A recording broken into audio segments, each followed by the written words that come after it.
ನಿನ್ನ ಹೊರತು ನನಗೆ ಬೇರೆ ಯಾರು ಆತ್ಮೀಯ ಸಜ್ಜನಿಂದ ಪರಿತ್ಯಜಿಸಲ್ಪಟ್ಟೆನು. ಕದ್ದ ಕಳ್ಳಿಯಂತೆ ಕಾಡಿಂದ ಕಾಡಿಗೆ ಅಲೆದಿದ್ದಾಯಿತು. ಇನ್ನಾದರೂ ಸುಖವಾಗಿದ್ದರೆ ಹೆಜ್ಜೆ ಹೆಜ್ಜೆಗೆ ಅಪಮಾನ ಸೇವಿದಾತ. ಈ ದ್ರೌಪದಿ ಹಣೆಗೆ ಏನೇನು ಬಂದಿರಬೇಕು.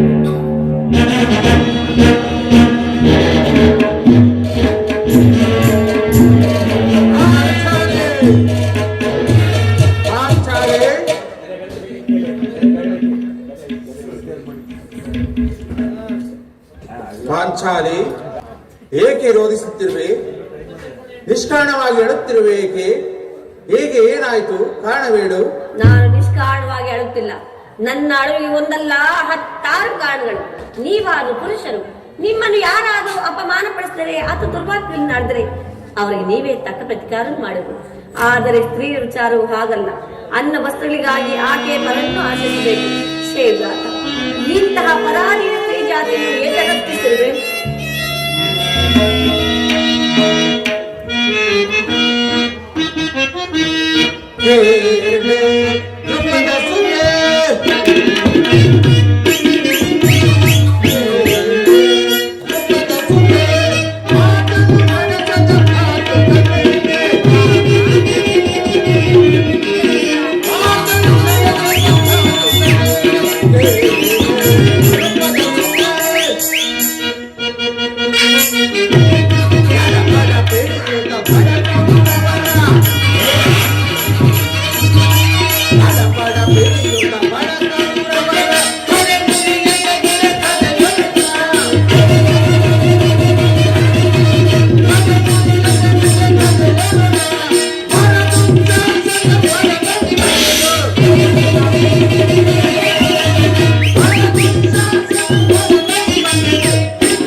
ಅಳಬೇಡ ಪಾಂಚಾಲಿ, ಅಳಬೇಡ.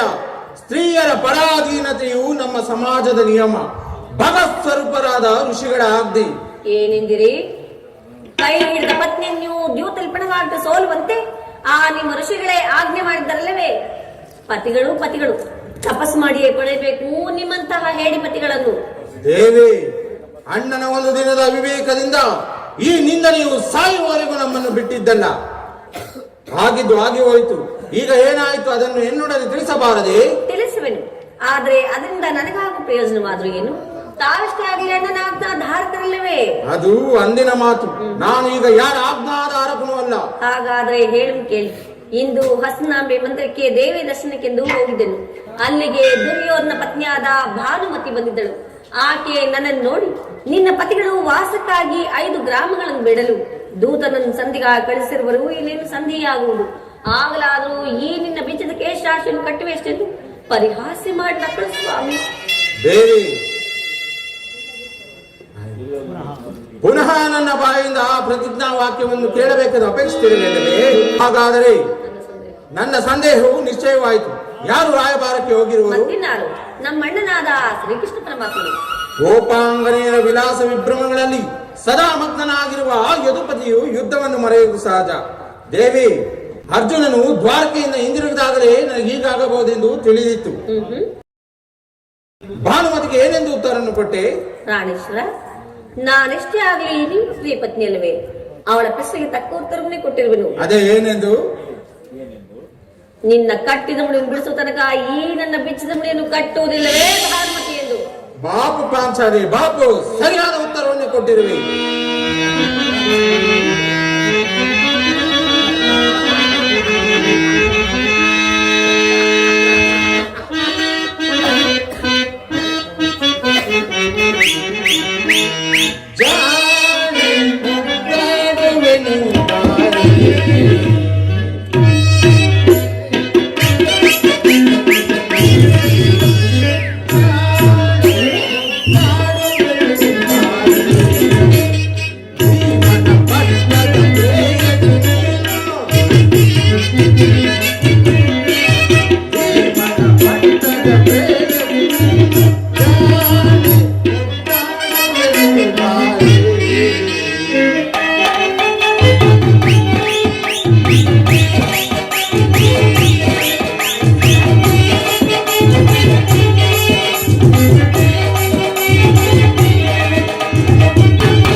ಬಾಪು, ಪ್ರಶ್ನೆಗೆ ಸರಿಯಾದ ಉತ್ತರವನ್ನೇ ಕೊಟ್ಟಿರುವೆ. ನೀನು ನಮ್ಮ ಸಂಗಡ ಕದನ ಮಾಡುವುದರಲ್ಲಿ ನಿನ್ನ ಚತುರತೆಯನ್ನು ಮುಗಿಸಿದ್ದೆ. ಇಲ್ಲ, ಅದು ಮುಗಿದಿಲ್ಲ. ನೀನು ಚತುರಳು, ಮಹಾ ಚತುರಳು. ಪ್ರಾಣೇಶ್ವರ,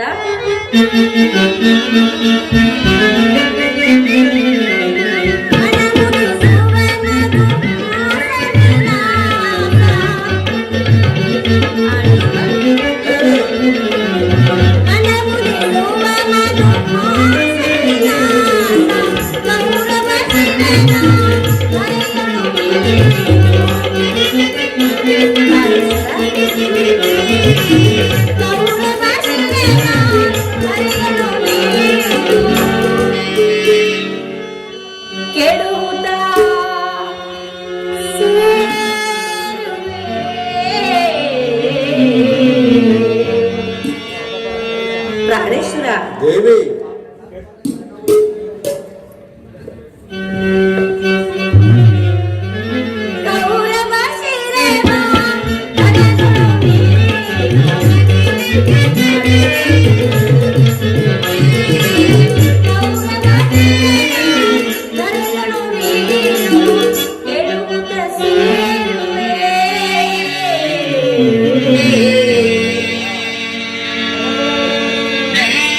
ಪ್ರಾಣೇಶ್ವರ, ದೇವಿ, ಸ್ವಾಮಿ, ದೇವಿ, ಕೋಪವೇ ಇಲ್ಲವಲ್ಲ? ಮುಖದಲ್ಲಿ ನಗು ಇಲ್ಲವಲ್ಲ ಸ್ವಾಮಿ?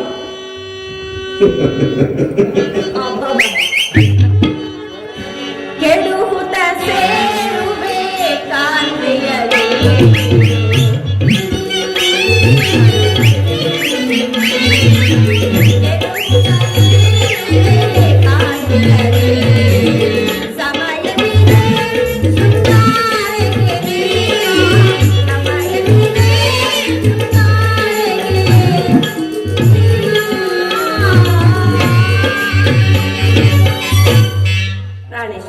ದೇವಿ?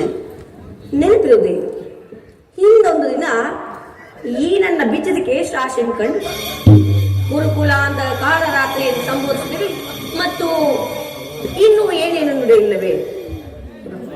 ಪುನಃ ನನ್ನ ಬಾಯಿಂದ ಪ್ರತಿಜ್ಞಾ ವಾಕ್ಯವನ್ನು ಕೇಳಬೇಕೆಂದು ಅಪೇಕ್ಷಿಸಿರುವಲ್ಲವೇ? ಮಾಡಿದ ಪ್ರತಿಜ್ಞೆಯನ್ನು ಮರೆಯುವಂತೆ ಹೇಳಿ. ಹೇಳುವುದು ಮಾತ್ರವಲ್ಲ, ಹೇಳಿದಂತೆ ನಡೆಯಬೇಕೆಂದು ನನ್ನ ಇಚ್ಛೆ.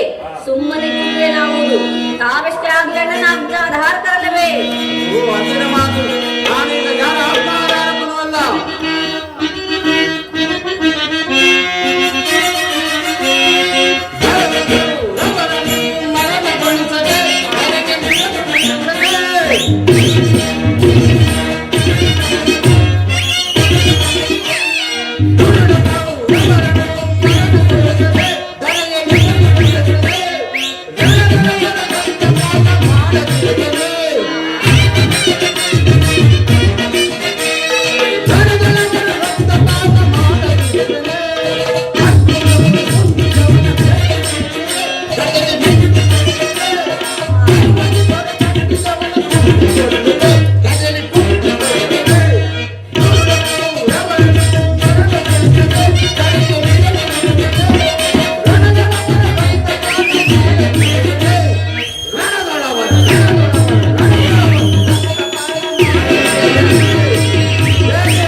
ಅವನನ್ನು ಸಮಾಧಾನಪಡಿಸಲು ನಿನ್ನನ್ನು ಹೊರತು ಮತ್ಯಾರು ಶಕ್ತರಲ್ಲ.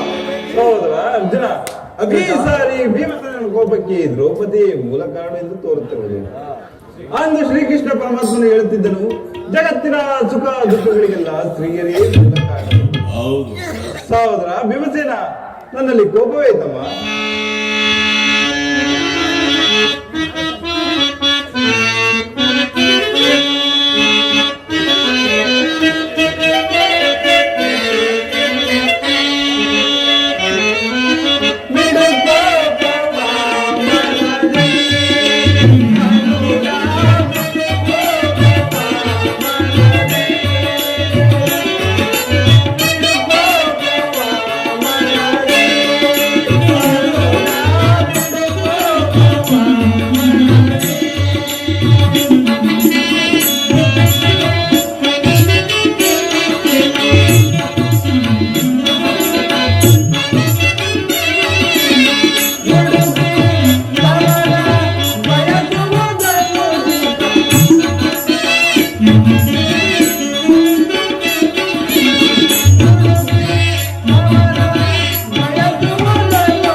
ಇಲ್ಲ. ಪಾಂಚಾಲಿ, ಸಮಾಚಾರವೇನು?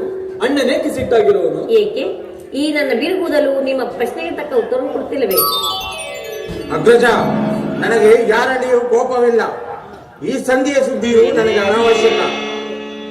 ಅರ್ಜುನ ಸಮ್ಮುಖದಲ್ಲಿ ನಿನಗೆ ಈಗಲೇ ಒಂದು ವಿಷಯವನ್ನು ತಿಳಿಸಬೇಕೆಂದಿರುವೆ. ಅದನ್ನು ಈಗಲೇ ಹೇಳಿಬಿಡುವೆನು. ಈ ಸಂಧಿಯ ಪ್ರಸ್ತಾಪವು ನಿಮಗೆ ಉಚಿತವಾಗಿ ಕಾಣಬಹುದು. ಅರ್ಜುನನು ಅನುಮೋದಿಸಬಹುದು, ನಕುಲ ಸಹದೇವರು ಸುಮ್ಮನಿರಬಹುದು. ಆದರೆ ಈ ಭೀಮಸೇನನು ಎಂದಿಗೂ ಈ ಸಂಧಿಯ ಸುದ್ದಿಯನ್ನು ಒಪ್ಪುವುದಿಲ್ಲ. ನೀವು ನಿಶ್ಚಿಂತರಾಗಿ ಸಂಧ್ಯಾ ಕಾರ್ಯದಲ್ಲಿ ತೊಡಗಿಕೊಡಿ. ನನಗೆ ತೋಚಿದ್ದನ್ನು ನಾನು ಮಾಡುವೆ. ಅರ್ಜುನ, ನಾನು ಈಗಲೇ ಹೊರಟೆ. ನಿಲ್ಲು ಪ್ರಿಯ ಸಹೋದರ, ನಿಲ್ಲು. ನಿನ್ನ ಕೋಪವನ್ನು ತಡೆಯುವ ಶಕ್ತಿ ನನ್ನಲ್ಲಿಲ್ಲ. ದ್ರೌಪದಿ, ಯುದ್ಧದಂತೆ ಶಾಂತಿ ಸಂರಕ್ಷಣೆಯು ಕ್ಷತ್ರಿಯರ ಮೂಲ ಕರ್ತವ್ಯ. ಪಾಂಚಾಲಿ, ಯುದ್ಧವು ಎಂತ ಘೋರ ಕರ್ಮ ಎಂಬುದು ನೀವು ತಿಳಿದಿಲ್ಲ. ನಾವು ಅಭಿಮಾನಕ್ಕೆ ವಶರಾಗಿ ಯುದ್ಧವನ್ನು ಆರಂಭಿಸಿದ್ದೇ ಆದರೆ ಮುಂದೆ ನಮ್ಮ ಆ ವಿಚಾರಕ್ಕಾಗಿ ದುಃಖಿಸಬೇಕಾದದ್ದು. ಅದಕ್ಕಾಗಿ ಎಲ್ಲರೂ ನಾನು ತಂದೆಯಾಗಿ ಕೊಂದು ಪ್ರಯತ್ನಿಸುತ್ತೇನೆ. ರಾಜ, ಹಿಂದೆ ದ್ರೌಪದಿಯನ್ನು ಸಂಧಿಗೆ ಕಳಿಸಿ ಆ ದುರ್ಯೋಧನ ಅಪಮಾನ ಹೊಂದಿದೆ. ಪುನಃ ಶ್ರೀಕೃಷ್ಣ ಪರಮಾತ್ಮನನ್ನು ಅಪಮಾನಕ್ಕೆ ಗುರಿಪಡಿಸಲಿಲ್ಲ ಎಂಬುದೇ ನನ್ನ ಚಿಂತೆ. ಏನೇ ಕೋಲಾಹಲ? ಪಾಂಚಾಲಿ, ನೀನು ನಿಶ್ಚಿಂತಳಾಗಿರು. ನಾನಿನ್ನು ಹೊರಡುವೆನು. ಪ್ರಿಯಾ, ಶಾಂತರಾಗಿ. ಯದುಪತಿ ಇತ್ತಲೇ ಬರುತ್ತಿರುವರು. ಪರಮಾತ್ಮ ಕೃಷ್ಣ, ನಿನಗೆ ವಂದಿಸುವೆನು. ಭೀಮಸೇನ, ನಿನಗೂ ಮಂಗಳವಾಗಲಿ. ಪರಮಾತ್ಮ, ಹೋದ ಕಾರ್ಯವೇನಾಯಿತು? ಓದವರ್ಯಾರು? ಕೃಷ್ಣನಲ್ಲವೇ? ಅಂದರೆ ಎಲ್ಲವೂ ಸಮರ್ಪಕವಾಗಿ ನಡೆಯಿತು. ಸಂಧಿ ವಿಚಾರ ನಡೆಯುತ್ತಷ್ಟೇ. ಓಹೋ, ನಡೆಯಿತು ಧರ್ಮನಂದನ.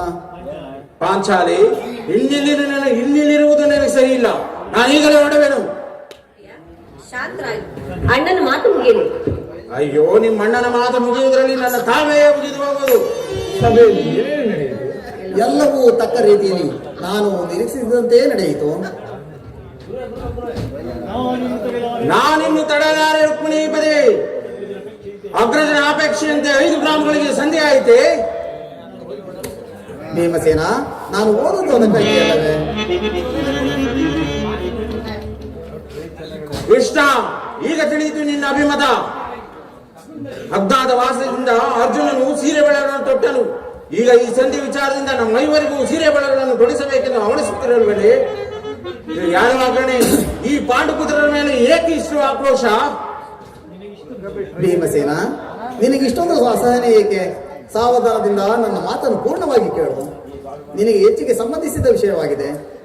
ಕೃಷ್ಣ, ಈ ಸ್ವಾಭಿಮಾನ್ಯ ಶೂನ್ಯವಾದ ಸಂಧಾನದೊಡನೆ ಈ ಪ್ರಚಂಡ ಭೀಮಸೇನಿಗೆ ಅದೆಂತಹ ಸಂಬಂಧ ಇರುವುದು? ಅತ್ಯಂತ ನಿಕಟವಾದ ಸಂಬಂಧವಿರುವುದು. ಪರಮಾತ್ಮ, ಮುಂದೇನಾಯಿತು? ರಾಜ್ಯಸಭೆಯಲ್ಲಿ ನಿಮ್ಮ ವಿಚಾರವನ್ನು ತಿಳಿಸಿದನು. ಎಲ್ಲರೂ ಒಪ್ಪಿದರು. ಯಾರು ಒಪ್ಪಿದರು? ಭೀಷ್ಮ ದ್ರೋಣಾದಿಗಳೆಲ್ಲರೂ ಒಪ್ಪಿದರು. ಆ ಧೃಢ ದುರ್ಯೋಧನ ಆತನು ಸಹ. ಇಲ್ಲಿ ನನಗೆ ಕೆಲಸವಿಲ್ಲ. ನಾನು ಹೀಗಲೇ ಹೊರಡುವೆನು. ಈ ದುರ್ವಾರ್ತೆಯನ್ನು ಕೇಳಬೇಕೆಂದು ನಿನ್ನ ಅಪೇಕ್ಷೆಯಾಗಿತ್ತು. ಸಾಧಿಸಿದೆ. ಅದನ್ನು ಬಹಳ ಚೆನ್ನಾಗಿ ಸಾಧಿಸಿದೆ. ಸಾಧಿಸು, ಸಾಧಿಸು. ಭೀಮಸೇನ, ದುರ್ಯೋಧನನು ನಿನಗೆ ಒಂದು ಸಂದೇಶವನ್ನು ಕಳಿಸಿರುವನು. ಏನು? ದುರ್ಯೋಧನನ ಸಂದೇಶ? ಹಾಗಾದರೆ ಅದು ಸಂಧಿಯಾಗಲಾರದು. ಕೃಷ್ಣ, ಅದೇನು ಸಂದೇಶ ಹೇಳು.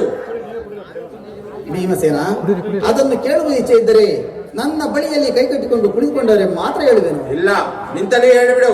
ಇಲ್ಲ ಭೀಮಸೇನ, ನನಗೆ ನಿನ್ನನ್ನು ಕಂಡರೆ ಭಯ. ಸ್ವಲ್ಪ ಗದೆಯನ್ನು ದೂರದಲ್ಲಿಟ್ಟು ಕುಳಿತುಕೊಂಡರೆ ಮಾತ್ರ ಹೇಳುವೆನು. ಇದೇನು ಪರಿಹಾಸ್ಯ ಕೃಷ್ಣ? ಇದು ಪರಿಹಾಸ್ಯವಲ್ಲ ಭೀಮಸೇನ. ನಿನ್ನನ್ನು ಕಂಡರೆ ನನಗೆ ಅಷ್ಟೊಂದು ಭಯ. ಸರಿ, ನಿನ್ನ ಹೆಚ್ಚೆಯಂತೆ ನಡೆದುಕೊಳ್ಳುವೆನು. ಈಗಲಾದರೂ ಹೇಳು. ನೀನು ಕುಳಿತುಕೊಳ್ಳದ ಹೊರತು ಹೇಳುವುದಿಲ್ಲ ಭೀಮಸೇನ. ಆಗಲಿ. ನೀನು ಕೋಪ ಮಾಡುವುದಿಲ್ಲವಷ್ಟೇ. ಅದು ಕ್ಷಣಕಾಲ ಮಾತ್ರ. ಅರ್ಜುನ, ಕ್ಷಣಕಾಲ ಈ ಗದೆ ಹಿಡಿದಿರು. ಆಗಲಿ ವಾಸುದೇವ. ಯಾಜ್ಞಸೇನಿ, ನಾನು ಹೇಳಿದಂತೆ ಮಾಡುವೆಯಾ ತಂಗಿ? ನಿನ್ನ ಮಾತನ್ನು ನಾನು ಎಂದಾದ್ರೂ ನಿರಾಕರಿಸಿರುವುದೇನ? ಹಾಗಾದರೆ ತೆಗೆದುಕೋ. ಈ ಹಗ್ಗದಿಂದ ನಿನ್ನ ಪತಿಯ ಕೈಗಳನ್ನು ಭದ್ರವಾಗಿ ಬಂಧಿಸು. ಇದೇನು ಪರಿಹಾಸ್ಯವೇನ? ಇದು ಪರಿಹಾಸ್ಯವಲ್ಲ ದ್ರೌಪದ. ಶತ್ರುಗಳ ಎಡಮುರಿಯನ್ನು ಬಿಡಿಸುವುದರಲ್ಲಿ ನೀನು ಮಹಾಪಂಡಿತೆಯಲ್ಲವೇ? ಅದರಂತೆ ನಿನ್ನ ಪತಿಯ ಕೈಗಳನ್ನು ಭದ್ರವಾಗಿ ಬಂಧಿಸಲು ಬರುತ್ತೇನೆಂದು ತಿಳಿಯೋಣ. ಭೀಮಸೇನ, ಸಂಧಿಯ ವಿಚಾರವನ್ನು ಕೇಳುವ ಇಚ್ಛೆ ಇದ್ದರೆ ಆಗಲಿ ಹೇಳು.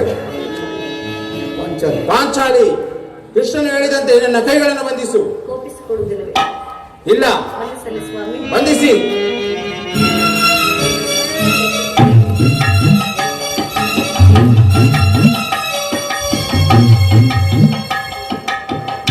ಈಗ ಎಲ್ಲರೂ ಕೇಳಿರಿ. ಈ ಭೀಮಸೇನನನ್ನು ಬಂಧಿಸಿರುವ ಹಗ್ಗವು ಇಂದು ತುಂಬಿದ ರಾಜ್ಯಸಭೆಯಲ್ಲಿ ನನ್ನ ಅಂಗಾಂಗಗಳೆಲ್ಲವನ್ನು ಬಂಧಿಸಲಾಗಿತ್ತು. ಯಾರು?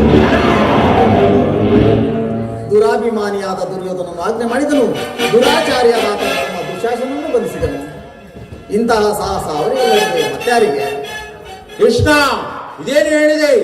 ಅಗ್ರಜ, ಇದಕ್ಕೆ ನಿನ್ನ ಅಭಿಮತವೇನು? ಆ ಧೂಳ ಕೌರವರು ನಮ್ಮ ರಾಯಭಾರಿಯಾದ ಶ್ರೀಕೃಷ್ಣನನ್ನು ಈ ರೀತಿ ಅಪಮಾನಗೊಳಿಸಿದವರೇ? ಅಗ್ರಜ ಧನಂಜಯ, ಇದಕ್ಕೆ ನಿಮ್ಮ ಉತ್ತರವೇನು? ಇಷ್ಟು ಮಾತ್ರವಲ್ಲ, ಕೇಳಿರಿ.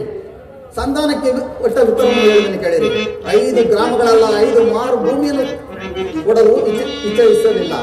ಅದನ್ನು ಅಪೇಕ್ಷಿಸುವುದಾದರೆ ರಣಾಂಗಣದಲ್ಲಿ ಸ್ಪರ್ಶ ಸ್ಪಂದನದಲ್ಲಿ ಎಂದು ಹೇಳಿಯೇ ಬಿಟ್ಟನು. ಪರಮಾತ್ಮ,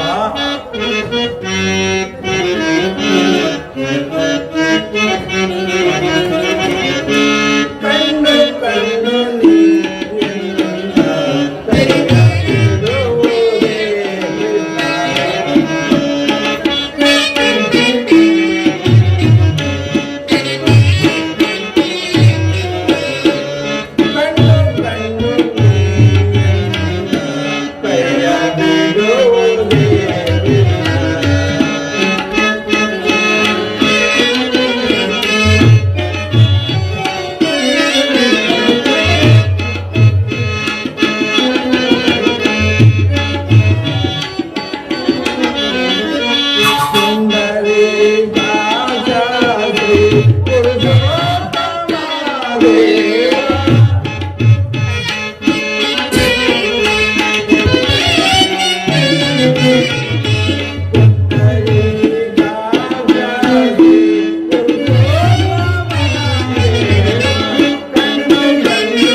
ಈ ಸಂದೇಶಕ್ಕೆ ನಮಗಿನ್ನು ಉಳಿದಿರುವುದು ಒಂದೇ ಉತ್ತರ, ಅದು ಯುದ್ಧ.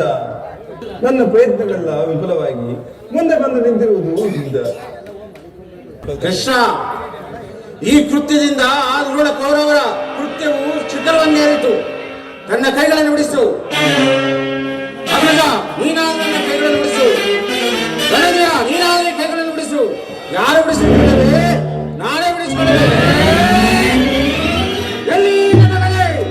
ಹೇಳಿ ನನ್ನ ಪ್ರತಿಜ್ಞೆಯನ್ನು.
ನಾಳಿನ ಯುದ್ಧ ನಿನ್ನದಾಗಿರಲಿ. ನಡೆಯರಿ ಹೋಗೋಣ. ಆಗಲಿ ಬ್ರಹ್ಮ.